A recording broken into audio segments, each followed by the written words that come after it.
Good morning, or depending when you're watching this, good afternoon, good evening, or good night. My name's Ross, and as always told, I had a voice radio. So today, I am showing you one of the most adorable new Pokemon from Sun and Moon.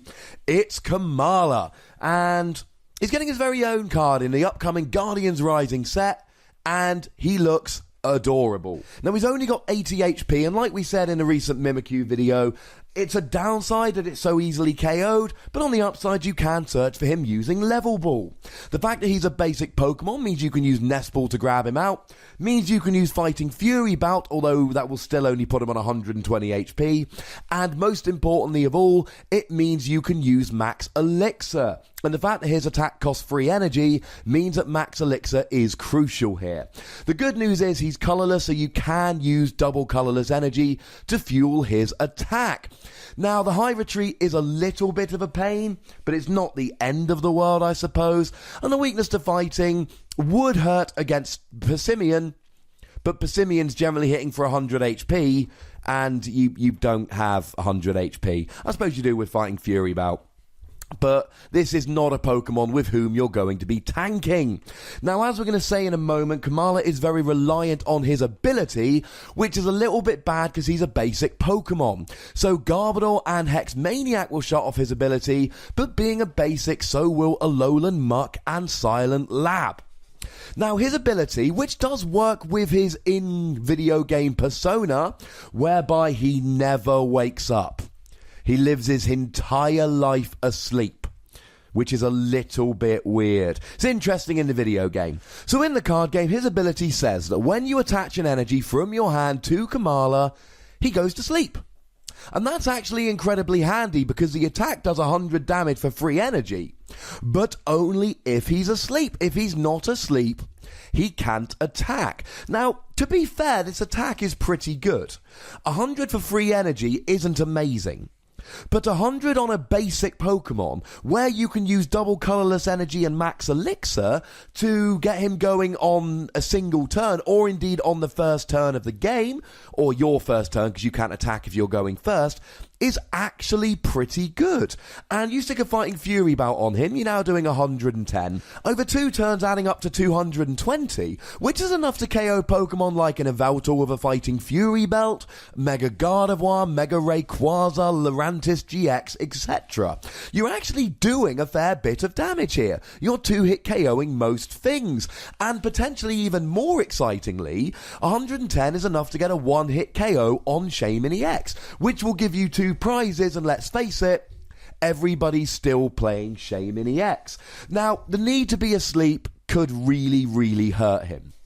The ability is nice, but it means you've got to attach an energy to him when he's in the active, not when he's on the bench. He's got to be active. And this could make a real difference. Let's say you've got a Komala on the bench, you Max Elixir to him. You need to get him in the active, you need to attach a double colourless.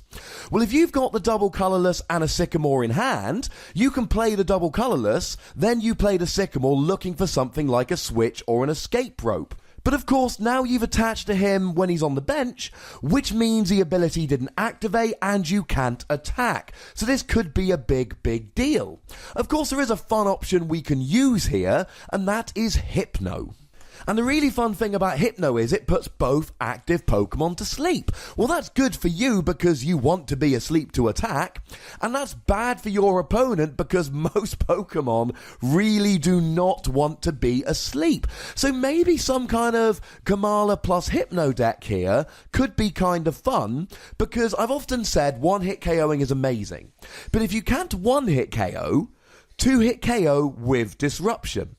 And putting your opponent to sleep every single turn sounds pretty disruptive, as long as they're not using something like a Garbodor or Hex Maniac to turn off the abilities of both Hypno and Komala, which would be very bad. Now, Hypno's a really fun card. A really non-fun card here is Chaos Tower. It's one of these 2-sided stadium cards, and one of the sides says that this player cannot be asleep. That would be very bad. Now, very few people are playing Chaos Tower, but that would not be fun. A stadium that might be fun is All Night Party.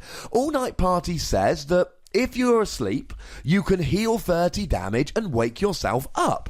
So what you could do here is kind of use this a bit like Rough Seas. If you know you're going to be putting yourself to sleep using Komala's ability or using Hypno, you heal 30 damage and wake up with All Night Party, and then you just put yourself straight back to sleep again. Although your opponent would obviously also have this opportunity if you're playing a Hypno build.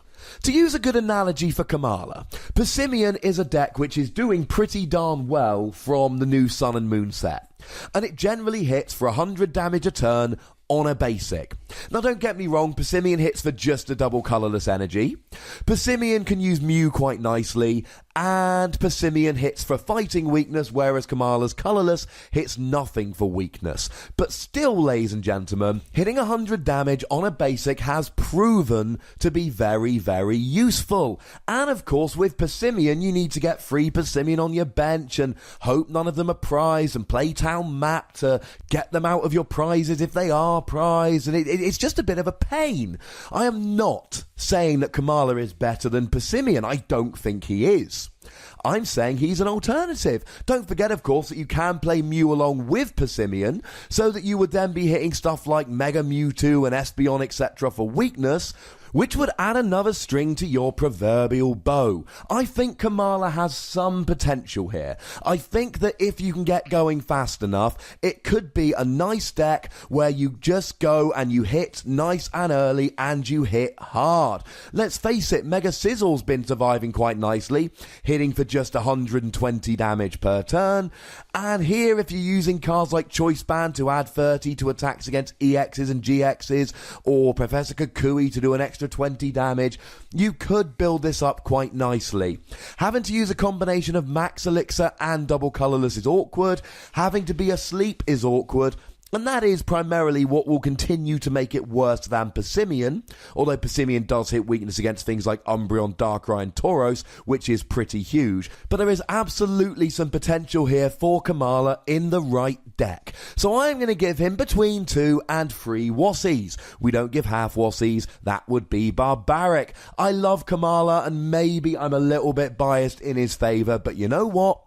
Hitting 100 on a basic from turn 1 of the game, this is not a bad thing. As a quick side note, in any of these decks like Persimmon and Komala, if you're hitting for decent but not spectacular damage from the early game, consider playing Pokemon Catcher to take some cheeky prizes off your opponent's bench. And the last piece of good news I'm going to give you before I leave you alone for the rest of the day is that he's coming as a promo as well. So there's alternate, adorable artwork. Life, ladies and gentlemen, is good. Now, you know the deal. There is a comment section. Go nuts, be nice. There are buttons to both like this video and subscribe to this channel, and I would be delighted if you would use them both.